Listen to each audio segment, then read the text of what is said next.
Assalamualaikum warahmatullahi wabarakatuh. Kembali lagi dengan channel saya, Nila Puspitasari, di mana channel ini akan membahas tentang latihan soal SKB. Untuk kali ini kita akan belajar tentang SKB, hukum dan HAM dengan materi Undang-Undang Peradilan. Oke, kita langsung ke soal ya. Soal nomor 1. Menurut Juniarto, hal yang merupakan tindakan pertama dari tata hukum Indonesia adalah A.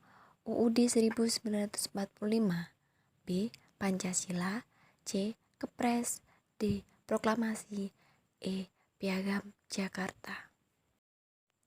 Jawabannya yaitu D. Proklamasi. Menurut Juniarto, Pancasila adalah sumber dari segala sumber hukum RI. Sedangkan proklamasi merupakan tindakan pertama dari tata hukum Indonesia. Dalam acara pemeriksaan pra-peradilan, hakim ditunjuk harus menetapkan hari sidang dalam waktu setelah diterimanya permintaan. A. 1 hari, B. 3 hari, C. 5 hari, D. 7 hari, E. 30 hari. Jawabannya B. 3 hari. Dalam waktu 3 hari setelah diterimanya permintaan, hakim yang ditunjuk harus menetapkan hari sidang acara pemeriksaan pra-peradilan. Hak ekonomi lembaga penyiaran meliputi hak melaksanakan sendiri, memberi izin, atau melarang pihak lain untuk melakukan hal-hal berikut ini, kecuali A. Pendistribusian rekaman siaran, B. Penyiaran ulang siaran, C. Komunikasi siaran, D. Fiksasi siaran, E. Penggandaan fiksasi siaran. Jawabannya A. Pendistribusian rekaman siaran. Menurut pasal 25 Undang-Undang RI nomor 28 tahun 2014 tentang hak cipta, bahwa ekonomi lembaga penyiaran meliputi hak melaksanakan sendiri, memberi izin, atau melarang pihak lain untuk melakukan 1. Penyiaran ulang siaran, 2. Komunikasi siaran, 3. Fiksasi siaran, 4. Penggandaan fiksasi siaran. Jadi, yang tidak termasuk hak ekonomi lembaga penyiaran itu yaitu pendistribusian rekaman siaran. Anak yang umurnya belum cukup umur 15 tahun dan belum pernah kawin boleh diperiksa untuk memberi keterangan tanpa sumpah. Hal ini sesuai dengan Kitab UU Hukum Acara Pidana pasal A. 160, B. 168, C. 171, D. 174, E. 182. Jawabannya C. 171. Pasal 171 Kitab UU Hukum Acara Pidana menerangkan bahwa yang boleh diperiksa untuk memberi keterangan tanpa sumpah ialah 1. Anak yang umurnya belum cukup 15 tahun dan belum pernah kawin. 2. Orang sakit ingatan atau sakit jiwa, meskipun kadang-kadang ingatannya baik kembali. Hakim tunggal di pengadilan negeri bertugas memimpin persidangan perkara-perkara dengan ancaman hukuman selama A. kurang dari 12 bulan, B. 12 bulan sampai 18 bulan, C. 18 sampai 24 bulan, D. 2 tahun, E. lebih dari 2 tahun. Jawabannya A. kurang dari 12 bulan.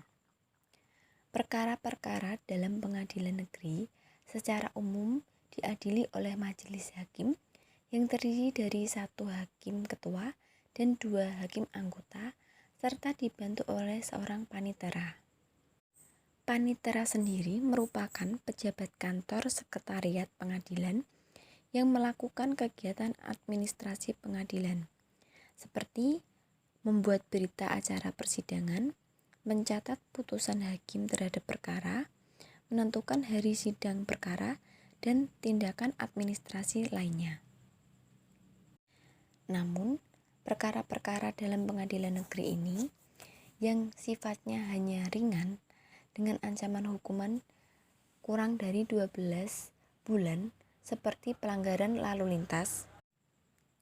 Untuk masalah atau perkara seperti ini biasanya persidangannya dipimpin oleh hakim tunggal. Berarti hakim tunggal itu memimpin hanya selama kurang dari 1 tahun atau 12 bulan.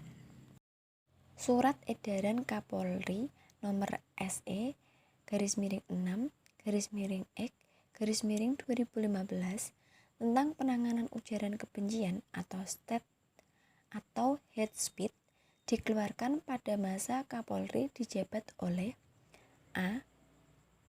Jenderal Polisi Susanto, B. Jenderal Polisi Timur Pradopo, C. Jenderal Polisi Sutarman, D. Jenderal Polisi Badrodin Haiti, E. Jenderal Polisi Tito Karnavian. Jawabannya D. Jenderal Polisi Badrodin Haiti. Surat Edaran Kapolri nomor SE/6/X/2015 tentang penanganan ujaran kebencian atau hate speech dikeluarkan pada tanggal 8 Oktober 2015 oleh Kapolri Jenderal Polisi Badrodin Haiti. Daftar umum ciptaan yang tercatat di kementerian memuat unsur-unsur di bawah ini kecuali A. Nama pemenang hak cipta, B. Tanggal pembuatan ciptaan, C. Tanggal penerimaan surat permohonan, D. Tanggal lengkapnya persyaratan, E. Nomor pencatatan ciptaan. Jawabannya B. Tanggal pembuatan ciptaan. Daftar umum ciptaan meliputi 1. Nama pencipta dan pemegang hak cipta atau nama pemilik produk hak terkait. Yang kedua, tanggal penerimaan surat permohonan. Yang ketiga, tanggal lengkapnya persyaratan. Yang keempat, nomor pencatatan ciptaan atau produk hak terkait. Hak asasi manusia yang merupakan hak dasar yang secara kodrati melekat pada diri manusia, dilindungi oleh negara melalui sebuah undang-undang, yaitu A. Undang-Undang Nomor 32 Tahun 1999, B. Undang-Undang Nomor 39 Tahun 1999, C. Undang-Undang Nomor 32 Tahun 2000, D. Undang-Undang Nomor 39 Tahun 2000, E. Undang-Undang Nomor 39 Tahun 2001. Jawabannya B. Undang-Undang Nomor 39 Tahun 1999. Undang-undang yang mengatur tentang HAM atau hak asasi manusia adalah Undang-Undang Nomor 39 Tahun 1999. Saksi dalam acara pemeriksaan tindak pidana ringan tidak mengucapkan sumpah atau janji kecuali hakim menganggap perlu. Hal ini sesuai dengan KUHP pasal A. 206, B. 207, C. 208, D. 209, E. 211. Jawabannya C. 208. Dalam KUHP pasal 208 dijelaskan bahwa saksi dalam acara pemeriksaan tindak pidana ringan tidak mengucapkan sumpah atau janji kecuali hakim menganggap perlu. Menurut Undang-Undang tentang Hak Asasi Manusia, hak untuk hidup bagi manusia meliputi hal-hal berikut ini kecuali A. mendapatkan lingkungan yang baik. B. Perlindungan bagi pengembangan pribadinya. C. Meningkatkan taraf kehidupannya. D. Menjalani hidup sejahtera. E. Mempertahankan kehidupannya. Jawabannya B. Perlindungan bagi pengembangan pribadinya. Menurut pasal 9 Undang-Undang tentang HAM, hak untuk hidup terdiri atas ayat-ayat berikut. 1. Setiap orang berhak untuk hidup, mempertahankan hidup, dan meningkatkan taraf kehidupannya. 2. Setiap orang berhak hidup tentram, aman, damai, bahagia, dan sejahtera lahir batin. 3. Setiap orang berhak atas lingkungan hidup yang baik dan sehat. Terima kasih untuk pembelajaran kali ini tentang SKB Hukum dan HAM. Semoga bermanfaat. Terima kasih. Wassalamualaikum warahmatullahi wabarakatuh.